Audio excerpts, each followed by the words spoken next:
If we decide to do this thing, we can do it successfully. And there's also no doubt in my mind that the whole world hangs in the balance.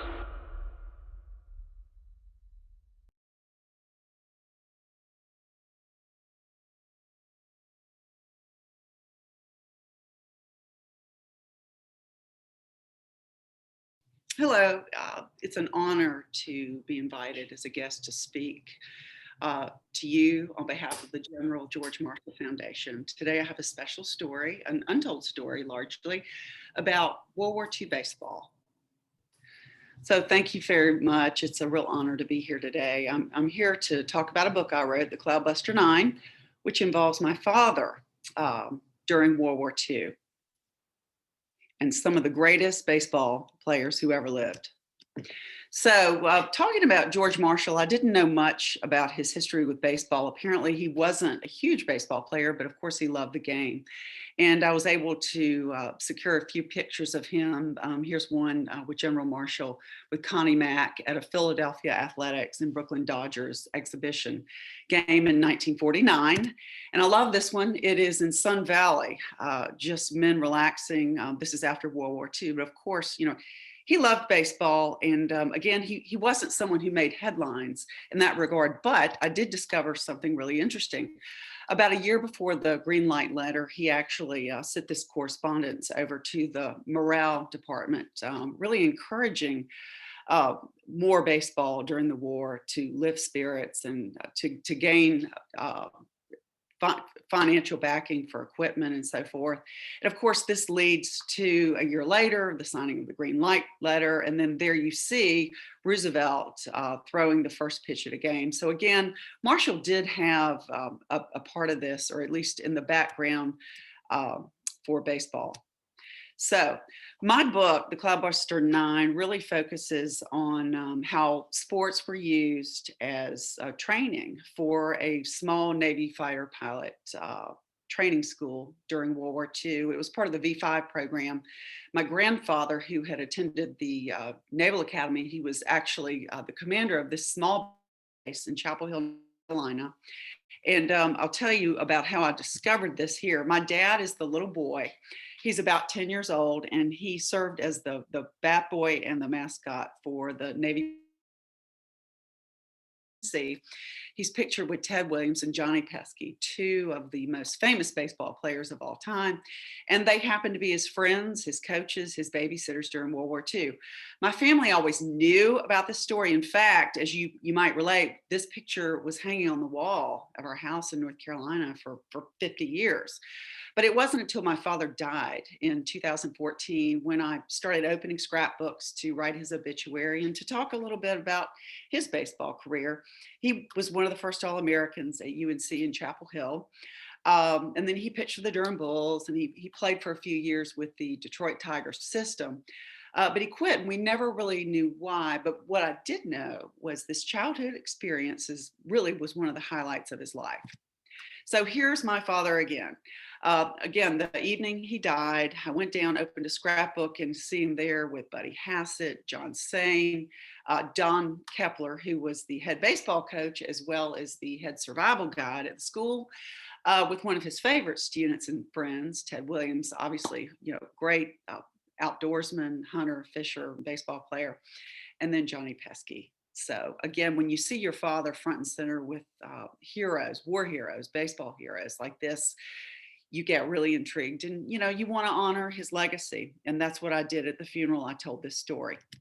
So during World War II, let's take a step back. Navy fighter pilots, one of the most dangerous jobs in the service. And it was no surprise that some of the most famous athletes, guys fit, fearless, in shape, enlisted to serve in this particular program. Flying fighters in the Pacific. Now, in Chapel Hill, North Carolina, in 1942, they opened a Navy V5 pre-flight training base. And it was basically 3 months of, training 10 hours a day, academics, lots of hard labor, but they had an airport north of campus. It was about the size of LaGuardia Airport. And this is what it looked like when the war came to Chapel Hill and they opened the base. Here's another picture. This is in front of Alexander Hall, which I attended Carolina, and it's right in the center of campus. And this was actually a gentleman owned this airplane. They sawed the wings off, and every single cadet who went through this program, and I'll tell you more about those guys, people, Ted Williams, George Bush, Gerald Ford, of course, they sat in the cockpit of this plane for training. Now, the gentleman who was tapped to lead the Navy pre-flight physical training program was Tom Hamilton, and he was one of the most revered football players, coaches, carrier pilots ever. They called him the Fighting American. He really was a guy who had the right stuff. And as you can see here, he was profiled in Esquire magazine, just in talking about the purpose of the program, how they use sports to train some of the greatest fighter pilots ever. Now, some of the luminaries in my book. Again, when my father died, I opened the trunk. I knew Ted Williams had thrown him, taught him how to bat, taught him how to pitch a ball. And again, we go back to the beginning of Ted's military career when he enlists to serve. And of course, he paused his baseball career. He lost a number of seasons, and one can just imagine what his record would have looked like had he not served. But he was just super proud of his service. And these are some of the images that I was able to find. So again, when my father passed away, I was preparing to tell his story for the funeral. And I start researching, his batboy experience, and it explodes into a much bigger story. So here are 5 major league players. And this is in late 1942. This is the first phase of training. And here they are up in Amherst. In the snow, and this is before they went to Chapel Hill. But again, in Chapel Hill, what's interesting is there are a number of players who spent time on this base, but for a number of reasons, people never really knew much about the history of what went on and what happened. However, some of the most famous images, the most famous baseball cards depicting players in the service, like Ted Williams, a Marine combat pilot, this all took place in Chapel Hill. The second card in 1943, as you can see, this was during the service. And then these are 2 hugely popular epic images. I just love these. The first is in 1943 at Fenway Park, and the second one is a game at Yankee Stadium later that summer in July of 1943, where Babe Ruth put his hand in to manage a team of Yankees and Indians who played the Cloudbuster pilots. So in addition to the baseball players, again, it's the Olympics this week, and we're watching these athletes in Tokyo, and you can just imagine what it would be like if people, these Olympians, decided to pause their careers and serve. Well, that's really what happened during World War II. Thousands of professional athletes, thousands of coaches enlisted to serve, and some of the best coaches, because pre-flight was based on sports, landed in Chapel Hill. And these are some familiar faces. Of course, Bud Wilkinson, Jim Crowley, Charlie Gehringer, the Detroit Tigers, Hall of Famer, John Wooden, basketball, Wizard of Westwood. And then there's Larry Snyder, who was Jesse Owens' track coach. Now, one of my favorites, and maybe one of the reasons why, is my daughter is getting ready to attend the University of Alabama, but Bear Bryant is front and center there with his team. And he not only coached football in Chapel Hill at the pre-flight school and at the Georgia pre-flight school, he was a baseball coach. But one thing I want to point out is these coaches that they selected, they were too old to fight or fly.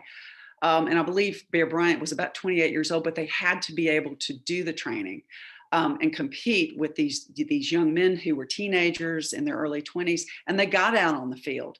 And again, they had to be models, and Bear Bryant was right out there with them. So, he trained thousands of cadets during the war in Georgia and Chapel Hill, and served in North Africa. But again, he was the guy who was out there on the field every day sweating and training some of the most talented pilots ever through World War II. And I want to stress too that this was one of the most difficult physical training programs on earth in the military during World War II. And it had to be because of the job, the difficulty of the job in the Pacific.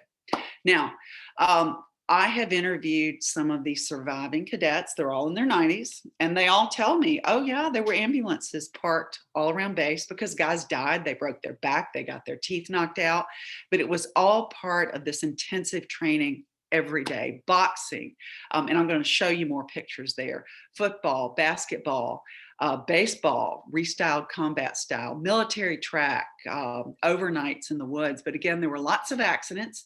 And one cadet said there were always 4 ambulances around the football field, and 3 were usually back and forth going to the hospital. Now, one of the reasons you might be wondering, why was this story not more broadly told, especially when people like Ted Williams was training as a cadet in Chapel Hill? Well, what I understand, based on research and interviews, is it was dangerous. It worried parents, but they had a lot of celebrities on campus, and they wanted to guard their privacy, especially guys like Ted Williams. It would be like having a Michael Phelps or LeBron James or Derek Jeter on base. You know, how do you hide them? Well, they hid them behind guards and sentry posts. They stayed in dorms just like everyone else.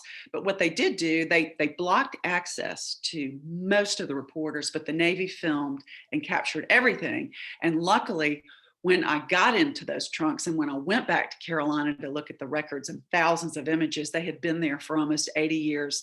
And I've rediscovered this story through the evidence and the photographs from the Navy and the films and the news clips and so forth that tell this story. So what was life like at pre-flight? Again, they wouldn't let many reporters on base, and the Navy covered most of it themselves. But one thing I'll tell you is this is a picture of a major league catcher who shows up, and he is rooming with 3 guys he's never met before. But that's what it was all about. They didn't put star players together like Johnny Pesky and Ted Williams.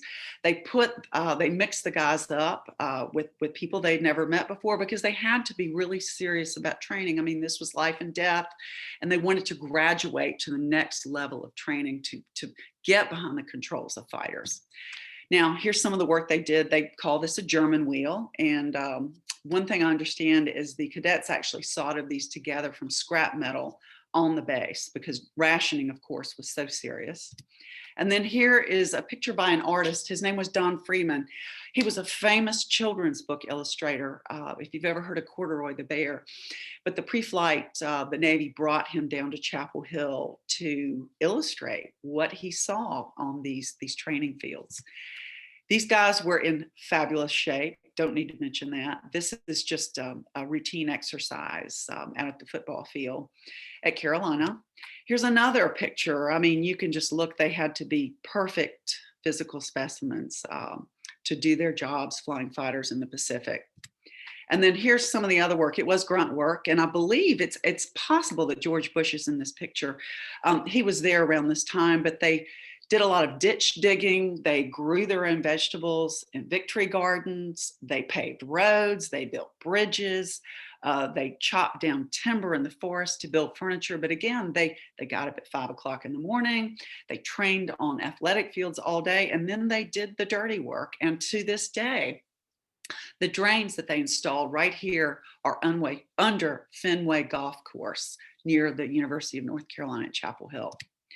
Now, again, I said the Navy filmed this. They did that. This is just an exercise climbing cargo nets at the gym.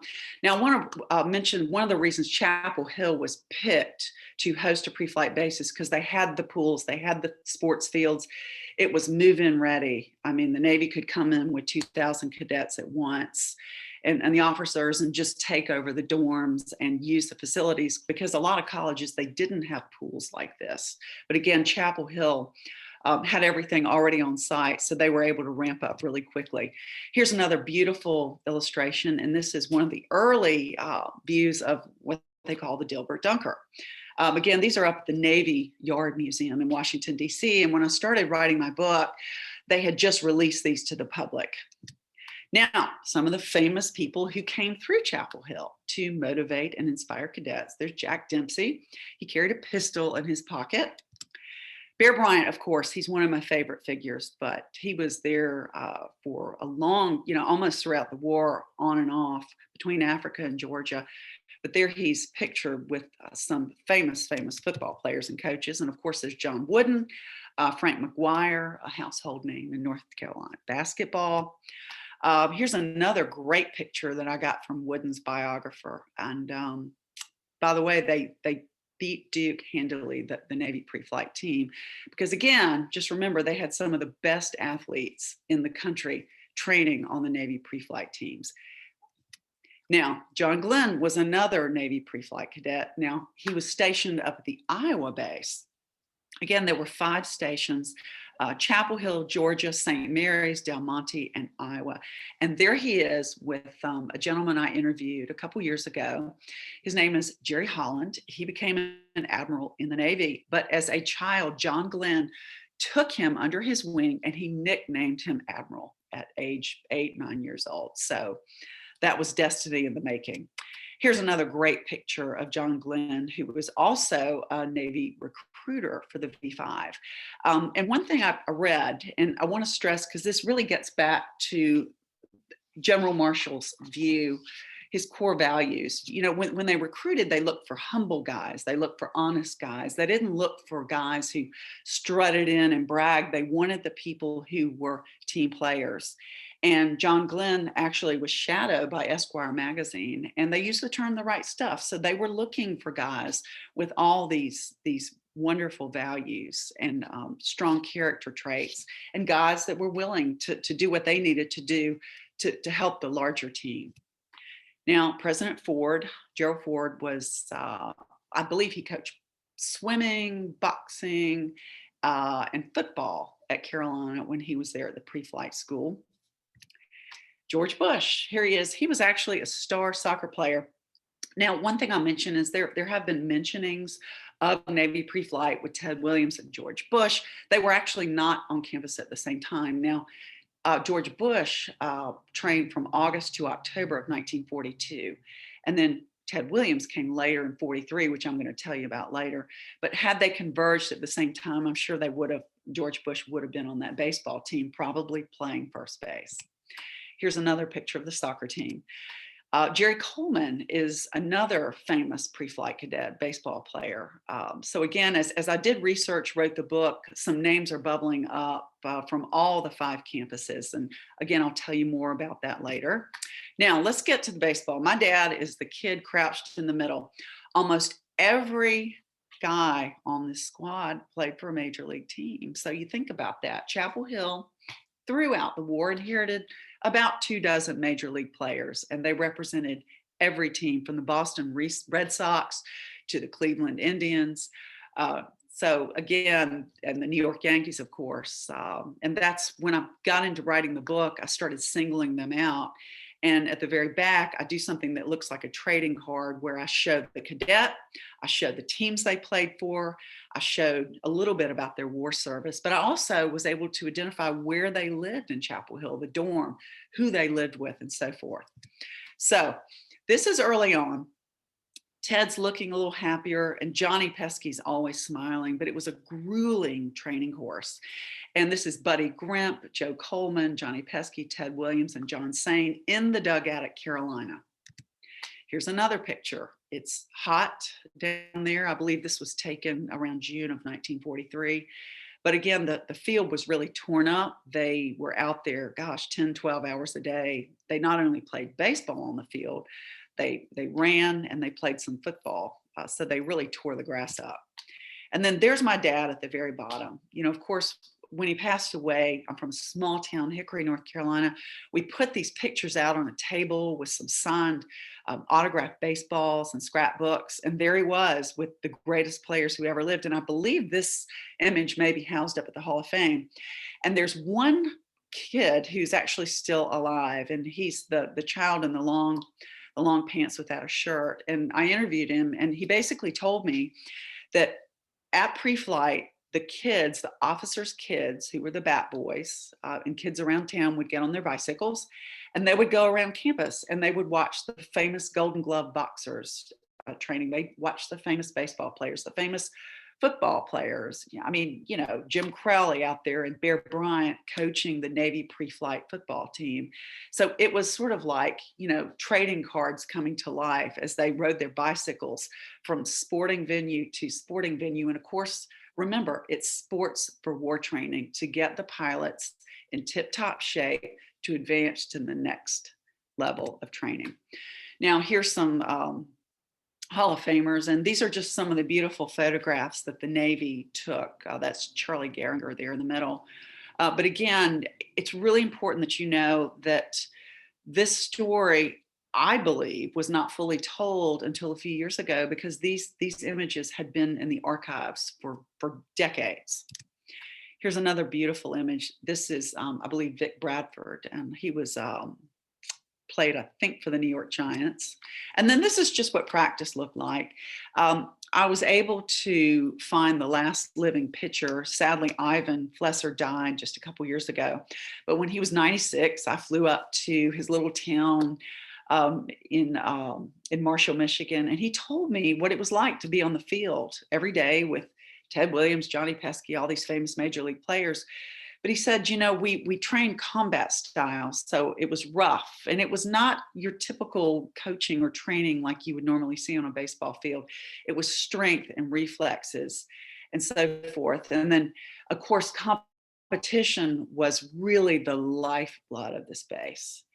And here are some images of just some of the camaraderie when visiting teams came to Carolina. Now that is Dom DiMaggio. And one thing I want to say is the Cloudbusters, the Cloudbuster Nine, they played against college teams for competition. They played against the Durham Bulls. They played against textile companies, factories, building airplanes. And they also played against the toughest military teams in the service. And DiMaggio and Phil Rizzuto, they came down from Norfolk, Virginia, and this is really their arch rival. But it was great because here are old teammates and friends getting back together, and you can see the big smiles on their faces. But it was always like a mini reunion, and what a treat for the people in Chapel Hill. Now, there's a gentleman who's 100 years old. He's just great, Eddie Robinson. He lives up in Fort Worth. He just celebrated his 100th birthday a few months ago. And Eddie played on that Navy team up in Norfolk. And there he is at the Yankees Old Timers game. But I've interviewed him at length, and he just said, yeah, absolutely. They were our arch rivals. He remembered riding on those buses, the Bluebird bus going down to Chapel Hill. He remembered seeing guys, like Ted Williams and Johnny Pesky, again, just old friends playing military ball during the war. Now, this is one of my favorite pictures. It's symbolic because during the war, most of the games before the major leaguers came in 1943, they were sparsely attended. But right there, I believe there were 4,000 people that day. And that is the first game that the Navy pre-flight cadets played against the Chapel Hill team locally. And so you can see their townspeople wearing their straw hats, children, obviously members of the military, officers' wives, but this was a huge celebratory day, in Chapel Hill. This was in May 11th, 1943, for that opening game when these famous major leaguers shipped into campus. Now, another interesting story that emerged about the Navy pre-flight base, they had an all-black band. They were originally called the Cloudbuster, the Navy B-1 band. But they were African-American musicians who were recruited mainly throughout North Carolina. They were very, very talented. And it's my understanding that they broke a sort of a color barrier in the Navy, because traditionally they would have been messmen working in the kitchen or janitors, but they were able to rise to a higher rank and as musicians. And this band, they marched every day up and down Franklin Street. They raised the flag. Very sadly, they were not permitted to go to many of the baseball games just because of obvious issues, but they were allowed to attend a few and play.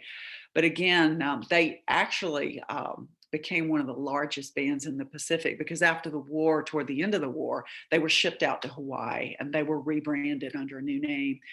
Bull Halsey was a huge fan of this band and jazz in particular, and they blossomed into one of the largest bands in the Navy during World War II. So again, the Cloudbuster African American Band. Now, one of the highlights of my book is revolves around a game. It's mythology. It's baseball mythology. The team was called the Yankees, and Babe Ruth desperately wanted a job to become a manager, and they brought him in, and they said, to raise money for the Red Cross and war bonds, we would like for you to manage a blended team of Yankees and Indians. And there he is on that day, July 28th, 1943, when they played the Pilot. Now, the Pilots from Chapel Hill, I'm not going to give you the score of the game, but it was just symbolic on so many levels, because it didn't really fill the seats, but you had factory workers there, children. They had really hoped to sell out that game. But again, for various reasons, the crowd level fell a little short, but it was just bursting with patriotism and spirit. And it was just incredible when the Pilots marched out on that field to face the Yankees Indian team with Babe Ruth there on the sidelines. Now, other things that went on in Chapel Hill.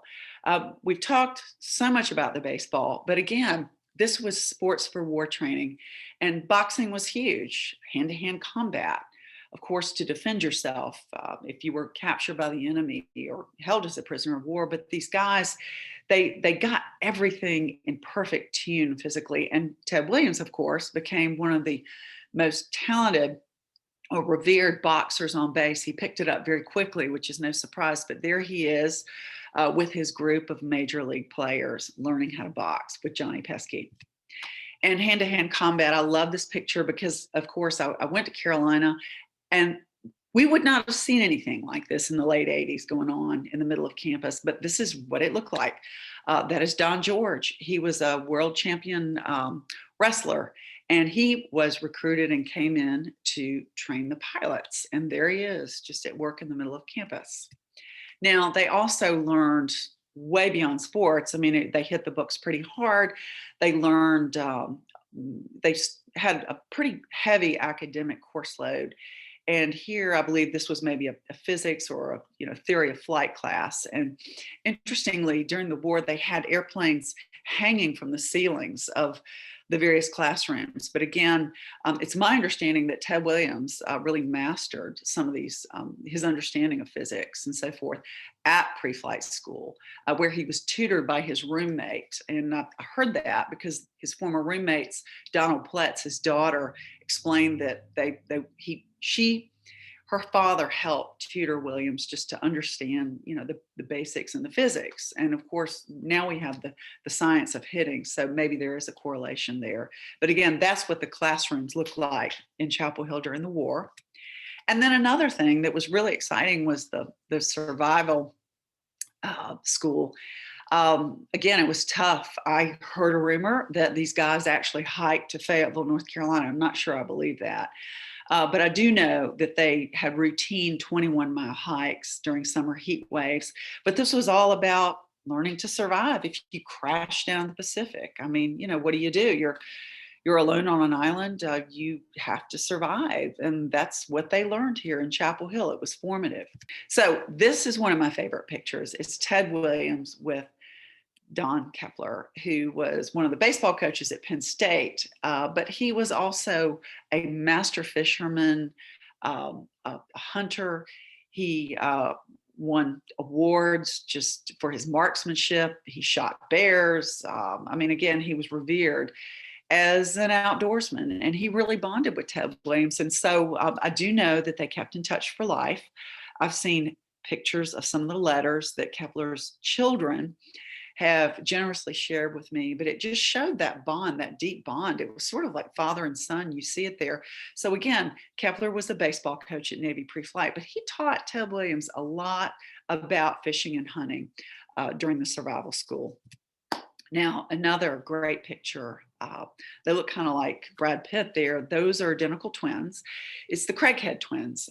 They lived up around Chevy Chase, Maryland. They wrote for National Geographic, but they really were master outdoorsmen. And they came down to campus and they taught the cadets how to survive in the wild. They actually called them the Brothers Wild. That was their nickname. And John Craighead just passed away a couple years ago, I believe in Montana at age 100. But again, it was just, if you crash down the ocean, if you're captured, these are the guys who taught you how to survive out in the jungle and so forth. So again, this is another favorite slide. When you look at the pre-flight story and what it did, again, it was 90 days, but there were friendships established under the radar. Now, Johnny Carson, I know, had enlisted in the V5 program. I believe he was too young to carry on, so he didn't stay in, but Ed McMahon did. And he trained in Georgia at that pre-flight campus. Obviously became a decorated Marine fighter pilot. But look at this, so many years later. And this is really the essence of what it is. It's what I talked about earlier with Bear Bryant. It's the values, it's low key, it's about bravery and service and honor. Here's another image. These guys, Bear Bryant with Don Kepler. What I came to learn was that when Alabama, played various colleges, he'd give his old buddy a call, totally under the radar. They would go and sit in the back of a cafe and they would just catch up decades after they had trained at this school. So there was just this bond shared amongst legends, American legends, coaches, athletes, and so forth. Here's another one, which I think is just wonderful. It's George Bush and Ted Williams. Now, of course, they're with DiMaggio on that celebration when he awarded Williams, I believe, the Medal of Honor. But again, these are just old friends, old baseball players, old military veterans getting together. That's really what it is there. And they're friends. And it was a low-key bond. You can almost see it in their faces. But as young men, they had trained together. They had served their country together. And just what an honor to get back together and just think about the old times. But of course, again, some of these gentlemen, they did it low key, like right here in the back of diners, never told anyone about it, didn't brag about it. But it was, again, trust, commitment, humility, having that one heartbeat when they trained the fighter pilots, and we eventually won the war. So I believe that was it. But that's really, in a nutshell, I believe that the values that these gentlemen represented are very much in line with General Marshall, and traits like trust, commitment, humility, working together as a team, self-sacrificing. Again, it's that gift that they gave the next generation. And it was just a real honor to write this book. And again, it was almost by accident. So, again, I am so honored and very pleased to be invited to speak to this audience. And again, I think now we really need to remember these values more than ever. Well, one note I want to close with is there's a saying, and I believe this is a quote from General Marshall, and it's, "Wars are won by the side that accomplishes the impossible." And that's exactly what went on at Navy pre-flight. These guys pushed their bodies to the limits. They studied hard. They desperately wanted to serve their country. And that's what this is all about. It's about sacrifice in the purest form. And there's just so much to learn, especially right now and coming off the pandemic, and how this can inspire future generations. But again, it's about believing in the impossible. But I think the key to that is helping each other through, making a contribution, but working as a team, one heartbeat, as they used to say. But again, wars are won by the side that accomplishes the impossible.